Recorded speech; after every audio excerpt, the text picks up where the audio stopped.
कितने मसीह यहां बैठे हैं? अपने हाथ खड़ा करो। कितने जो मसीह में और यहां पे बैठे हैं आप? ऑलराइट। कितने लोग जो स्वर्ग जा रहे हैं यहां मौजूद हैं? अपने हाथ खड़े करो जिनको लग रहा है कि वो स्वर्ग जा रहे हैं और यहां पे हैं। ऑलराइट। मेरा एक सवाल आज आप सबसे, क्या सारे मसीह स्वर्ग जा रहे हैं क्या?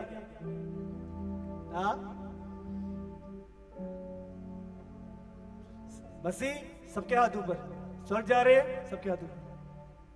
तो मैं थोड़ा सा कंफ्यूज हो गया, क्या सारे मसीह जा रहे हैं क्या? अच्छा, मैं समझना और जानना है। मेरा बपतिस्मा हो गया, मेरा उद्धार हो गया, स्वर्ग की टिकट कट गई, वीजा लग गया। आज हमें सत्य को जानना है। देखो, प्रभु का वचन जो सत्य है वो डराता नहीं है, परंतु हमें सचेत करता है। समझ रहे हो? बहुत बारी जब आप सड़कों पे निकलते हो, आप गाड़ी ड्राइव कर रहे हो, आपने कुछ बोर्ड के निशान देखे होंगे, लिखा होता है एक्सीडेंट प्रोन एरिया, जिसका मतलब कि जिस जगह से आप निकल रहे हो, इस जगह पे बहुत एक्सीडेंट होने की संभावना रहती है या बहुत एक्सीडेंट हो चुके हैं। आप समझ रहे हो? और जब बोर्ड को पढ़ते हैं तो हम अलर्ट हो जाते हैं। गाड़ी अगर तेज होती है तो स्लो हो जाते हैं, अगर थोड़ी बहुत नींद भी आ रही होती है हम जाग जाते हैं। तो क्या वो जो बोर्ड लगा हुआ है, जो सरकार ने लगाया है, क्या हमें डराने के लिए है? नहीं, वो आपको सचेत और जागरूक करने के लिए है। हालेलुया। इसी तरीके से जो वचन की बातें हैं, जो वचन का सत्य है, आज हमें डराने के लिए नहीं है, परंतु कलीसिया को सचेत करने के लिए है, कलीसिया को जागरूक करने के लिए है, ताकि कलीसिया उस दुर्घटना की भागीदार ना बने। हालेलुया। जो मुझे हे प्रभु कहता है, उनमें से हर एक स्वर्ग के राज्य में प्रवेश ना करेगा, परंतु वही जो मेरे स्वर्गीय पिता की इच्छा पर चलता है। उस दिन बहुत से लोग मुझसे कहेंगे, हे प्रभु, क्या हमने तेरे नाम से भविष्यवाणी नहीं की और तेरे नाम से दुष्ट आत्माओं को नहीं निकाला और तेरे नाम से बहुत से आश्चर्य कर्म नहीं किए? तब मैं उनसे खुलकर कह दूंगा, मैंने तुमको कभी नहीं जाना। हे कुकर्म करने वालों, मेरे पास से चले जाओ। हे कुकर्म करने वालों, मेरे पास से चले जाओ। ये विश्वासी लोगों की बात हो रही है। समझ रहे हो? जो प्रभु प्रभु को पुकार रहे हैं, प्रभु मैं चर्च चाहता था, प्रभु मैं ये करता था, प्रभु मैं ये करता था, और प्रभु क्या कह रहा है? ए कुकर्म करने वाले लोगों, मेरे पास से चले जाओ। हम कहें, प्रभु ये क्यों कह रहा है? प्रभु ऐसा क्यों बोल रहा है? ये चीज क्यों लिखी है? ये क्या डराने के लिए लिखी है? ये कलीसिया को सचेत करने के लिए लिखी है। सत्य डराने के लिए नहीं है, सत्य सचेत करने के लिए है।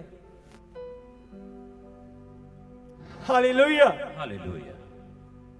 जब चेले यीशु के पास आए, यीशु तेरे नाम से लंगड़े चलते हैं, यीशु तेरे नाम से अंधे देखते हैं, यीशु तेरे नाम से बहरे सुनते हैं, यीशु ने एक ही बात बोली, इस बात से आश्चर्यचकित ना हो, पर इस बात के लिए धन्यवाद करो कि तुम्हारा नाम जीवन की पुस्तक में लिखा गया है। यूहन्ना बपतिस्मा दाता का पहला प्रचार, पहला शब्द, मन फिराओ क्योंकि स्वर्ग का राज्य निकट है। जब यीशु की सेवकाई शुरू हुई, पहला वचन मन फिराओ क्योंकि स्वर्ग का राज्य निकट है। जब चेले अनॉइंट हुए, पहला मैसेज मन फिराओ क्योंकि स्वर्ग का राज्य निकट है। आज इस अंतिम समय में प्रभु की इच्छा कलीसिया को जानना बहुत जरूरी है, क्योंकि शैतान बहुत धोखा दे रहा है। अंतिम समय में लिखा है, चुने हुए भरमाए जाएंगे, चुने हुए गिर जाएंगे। जिनको लग रहा है कि मैं स्थिर हूं, सचेत रहे। हालेलुया। मत्ती की पुस्तक अगर हम निकालें 18 उसका 6 से अगर हम पढ़ें, पर जो कोई इन छोटों में से जो मुझ पर विश्वास करते हैं एक को ठोकर खिलाए, उसके लिए भला होता कि बड़ी चक्की का पाट उसके गले में लटकाया जाता और वह गहरे समुद्र में डुबाया जाता। ठोकरों के कारण संसार पर हाय। 18 का 7, 18 का 7 पढ़ो। ठोकरों के कारण संसार पर हाय, ठोकरों का लगना अवश्य है, पर हाय। यस, इसका 8 पढ़ो, 8, 18 का 8। यदि तेरा हाथ या तेरा पांव तुझे ठोकर खिलाए तो काट कर फेंक दे। टुंडा या लंगड़ा होकर जीवन में प्रवेश करना तेरे लिए इससे भला है कि तू 2 हाथ या 2 पांव रहते हुए तू अनंत आग में डाला जाए। और यदि तेरी आंख तुझे ठोकर खिलाए तो उसे निकाल कर फेंक दे। काना होकर जीवन में प्रवेश करना तेरे लिए इससे भला है कि 2 आंख रहते हुए तू नरक की आग में डाला जाए। Hallelujah, hallelujah. यदि तेरा हाथ या तेरा पांव तुझे ठोकर खिलाए, क्या लिखा है? उसे काट कर फेंक दे। क्या लिखा है? टुंडा या लंगड़ा होकर जीवन में प्रवेश करना तेरे लिए इससे भला है कि दोनों हाथ दोनों पांव के साथ तू अनंत काल की आग में जाए। समझ रहे हो? प्रभु कह रहे लंगड़ा होके स्वर्ग चला जा, पर स्वर्ग जा, बजाय दोनों हाथ है, सब कुछ है, पर तू नरक जा रहा है। कल अगर आपने ध्यान से सुना होगा, मैंने एक शब्द बोला था, वो धनी व्यक्ति इधर भी दिखा रहा है मेरे पास ये है, इधर भी दिखा रहा है मेरे पास ये है, इधर भी दिखा रहा है, इधर भी दिखा रहा है। और जब पूछा गया ऊपर, कुछ नहीं। अब समझ रहे हो? वो बैरियर, वो रुकावटें, वो आकर्षण, वो संसारिक प्रेम को यहां पर दूर करते हुए स्वर्ग का चुनाव करना आज कलीसिया के लिए आवश्यक है। बाइबल बयान करती है, पौलुस कहता है, तिमास ने संसार को प्रिय जानकर मुझे छोड़ दिया। संसार को नहीं छोड़ा, पौलुस को, प्रभु को छोड़ दिया। आज कितने लोग आंखों की अभिलाषा, शरीर की अभिलाषा, जीविका का घमंड, संसारिक स्वार्थ के लिए प्रभु को छोड़ने को तैयार है, कलीसिया छोड़ने को तैयार है, अगुवों को छोड़ने के लिए तैयार है। मास ने पौलुस को छोड़ दिया। प्रभु क्या कह रहा है? अगर टांग नरक की ओर लेके जा रही है तो टांग काट दे, पर स्वर्ग से मत चूकना, किसी भी रीति से स्वर्ग से मत चूकना। आज कलीसिया को जागरूक होना है। आज आपकी लाइफ में प्राथमिकता क्या है? बाइबल बयान करती है, जाग जाओ, समय को बहुमूल्य जान, क्योंकि दिन बुरे हैं। निर्बुद्धियों के समान नहीं, बुद्धिमानों के समान चलना शुरू कर।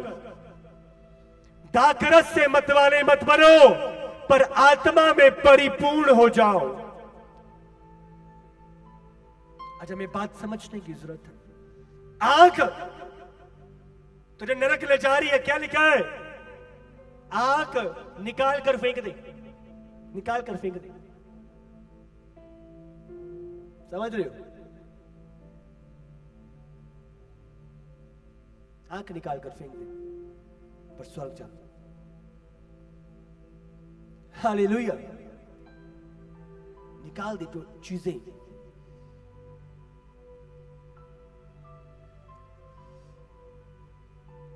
एक मीटिंग थी और एक सेवक था वहां पे। मैं एक लीडर था वहां पे, और उसने कहा, है ना, उसने विशाल इधर आओ, विशाल। उसने एक व्यक्ति को बुलाया और उसे कहा, उसने सब सारी बीच में से पूछा कि मैं किसी को यूके भेज सकता हूं, तो आप में से कौन यूके जाना चाहता है? तो बहुत सारे लोग, बहुत सारे हाथ खड़े थे। एक व्यक्ति को बुलाया आगे, उसने कहा ठीक है मैं तुझे भेज सकता हूं, पर एक कंडीशन है, तेरा एक डॉक्टर को बुलाया कि तेरा एक हाथ कटेगा और फिर तू जा सकता है। वो घबरा गया, डर गया, पीछे चला गया। उसने दोबारा पूछा और कौन जाना चाहता है? एक और जना आया, ठीक है तेरी एक टांग का अंतरिम बढ़ेगी, हाँ, और तुझे भेजा जाएगा। फटाफट जैसे आया था उतनी स्पीड से वापस।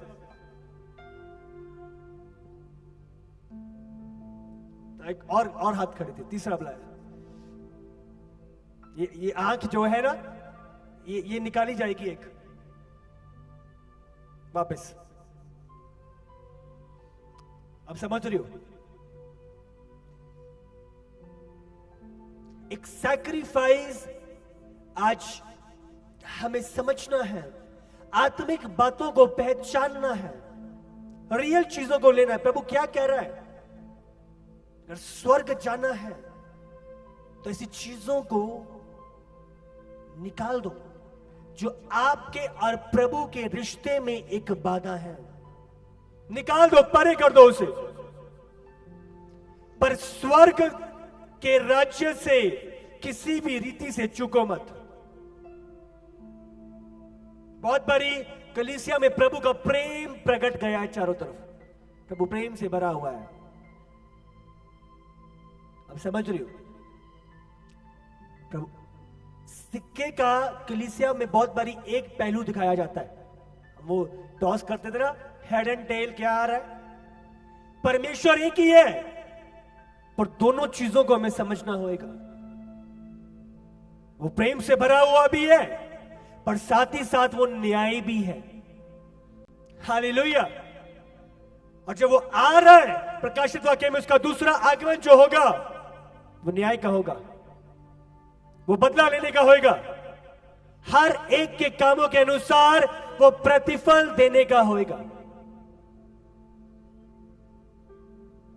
कलीसिया आज जागरूक होना पड़ेगा हमें। अगर गलत के लिए संसार में सरकारों ने अगर जेल बनाए हुए हैं, तो क्या वहां कुछ नहीं है? प्रभु न्यायी है। बाइबल में कितना लिखा हुआ है स्वर्ग और नरक के विषय में। और शैतान का धोखा इस अंतिम समय में आंखों पे धुंधलापन कर दिया है, ताकि असलियत को देख ना पाए कलीसिया। संसार में, पैसे में, प्रॉस्पेरिटी में आज कलीसिया की आंखों को धुंधला कर दिया है और कलीसिया को सच से वंचित कर दिया है। हो सकता है मेरे शब्द आपको अच्छे सुनाई ना दे रहे हों। मैं जो बोल रहा हूं आपको हर्ट करने के लिए नहीं, आपको दुखी करने के लिए नहीं, पर प्रभु का सत्य आपको सचेत करने के लिए। अभी आपके हृदय में चुभन हो सकती है, पर एक चीज आपको कहना चाहता हूं, ये चुभन अच्छी है उस नरक की अनंत काल की चुभन से। हालेलुया। ये सह लो, पर वहां जाने की सपनों में भी सोच ना रखो उस भयानक स्थान पे। आज प्रभु चाहता है कलीसिया हम जागरूक हो, हम सचेत हो। लूका 16 उसका अगर हम 19 से पढ़ें, यहां पे एक धनी व्यक्ति और लाजर के विषय में प्रभु ने बताया, यीशु ने बताया, जो बहुत ही महत्वपूर्ण है। यस, एक धनवान मनुष्य था जो बैंजनी कपड़े और मलमल पहनता और प्रतिदिन सुख विलास और धूमधाम के साथ रहता था। और लाजर सुख विलास और धूमधाम से, वो धनी था, अच्छे कपड़े थे, अच्छी तरह खाना खाता था, सब कुछ अच्छा था, सब कुछ था, पर प्रभु नहीं था। पढ़ो। और लाजर नाम का एक कंगाल घाव से भरा हुआ, कंगाल बीमार था, घाव थे, उसकी देवड़ी पर छोड़ दिया जाता था।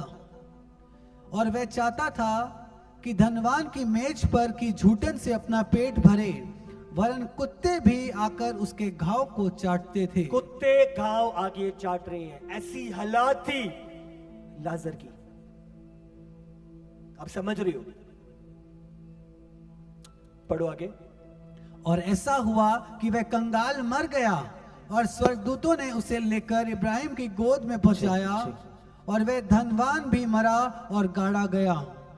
और अधोलोक में उसने पीड़ा में पड़े हुए अपनी आंखें उठाई और दूर से इब्राहिम की गोद में लाजर को देखा।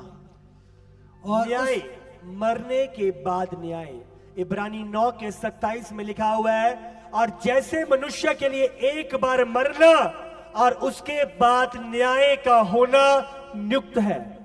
एक बारी मरना और न्याय का होना नियुक्त है, पक्का है, इसे कोई चुटला नहीं सकता।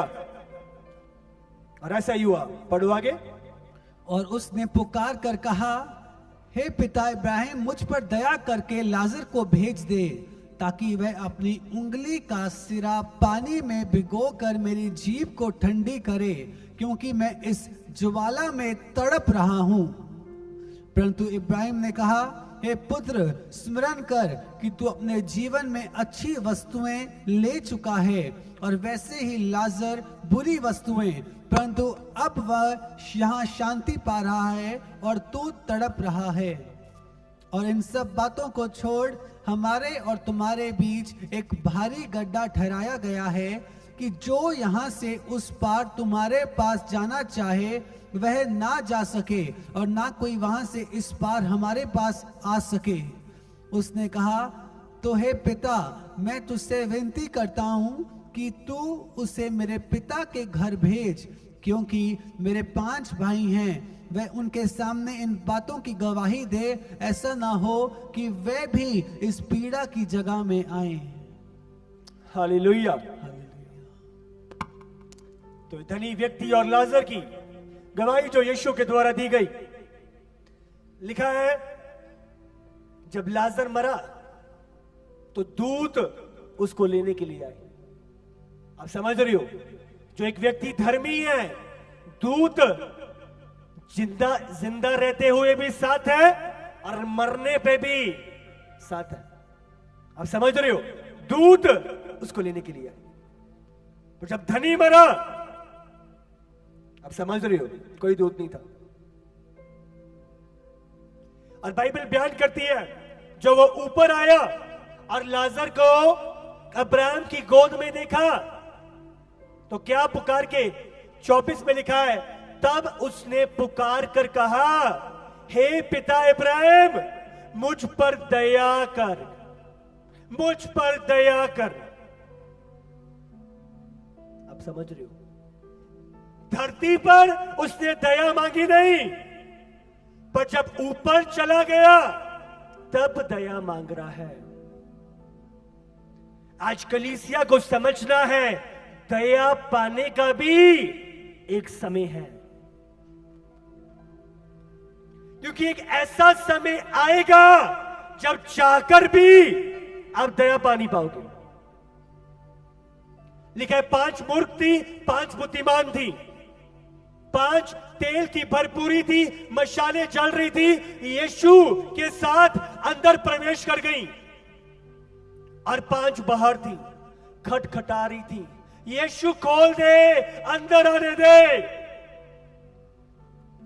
पर अंदर से कोई उत्तर नहीं आया, द्वार बंद हो चुका था। इसका मतलब द्वार में जाने का एक समय है, दया को पाने का एक समय है। समय को बहुमूल्य जान। मैंने कल, अगर आपने ध्यान से सुना होगा, मैं जक्कई के बारे में बात कर रहा था। यीशु निकल रहा था और जक्कई ने मौके को थाम लिया। उसने अपनी ईगो और घमंड को आने नहीं दिया। वो नाटा था, उसने बहानों को अपने पास आने नहीं दिया। जो भी टांग, जो भी आंख उसके लिए बाधा थी, उसे निकालते हुए उसने यीशु की दया को थाम लिया। हालेलुया। तेरा पैर पाप कराए, प्रभु से दूर कर रहा, निकाल दे। टुंडा होके प्रवेश कर, पर स्वर्ग में जा। एक आंख से काना होके स्वर्ग जा। जक्कई ने उस मौके को थाम लिया। यीशु जा रहा था, वो पेड़ पे चढ़ गया, उसने मौके को गवाया नहीं। समय बहुमूल्य है, समय को गवाओ ना, समय को जाने ना दो। जब उस धनी व्यक्ति के पास समय था, उस धरती पर उसने गवा दिया। प्रभु के जन आ रहे थे, बोल रहे थे मन फिरा, पर उसने समय गवा दिया, समय गवा दिया। और जब नरक में गया, अब्राहम मुझ पर दया कर। अब समझ रहे हो क्या उत्तर दिया अब्राहम ने? मुझ पर दया कर और लाजर को भेज दे, ताकि वो अपनी उंगली का सिरा पानी में भिगोकर मेरी जीभ पे डाल दे, क्योंकि मैं इस ज्वाला में तड़प रहा हूं। क्या मांग रहा था? एक पानी की बूंद। यस इस बॉटल को प्लीज दो, मुझे बॉटल को दो। यस बॉटल, बॉटल, समझ रही हो? एक बूंद कितनी है? एक बूंद पानी उसे मिल नहीं रहा था, एक बूंद पानी। आज बहुत आराम से अब खा लेते हो, पी लेते हो। नरक में वो धनी व्यक्ति लिखा है भर पेट खाना खाता था, स्वादिष्ट खाना था उसके पास। समझ रहे हो क्या लिखा है उसमें? वो धूमधाम सुख विलास से रहता था, और बचा कुचा खाना जो था, वेस्टेज जो था, वो बाहर फेंक देता था। भर पेट खाना था। पर नरक जब गया, एक बूंद पानी नहीं, एक बूंद पानी नहीं।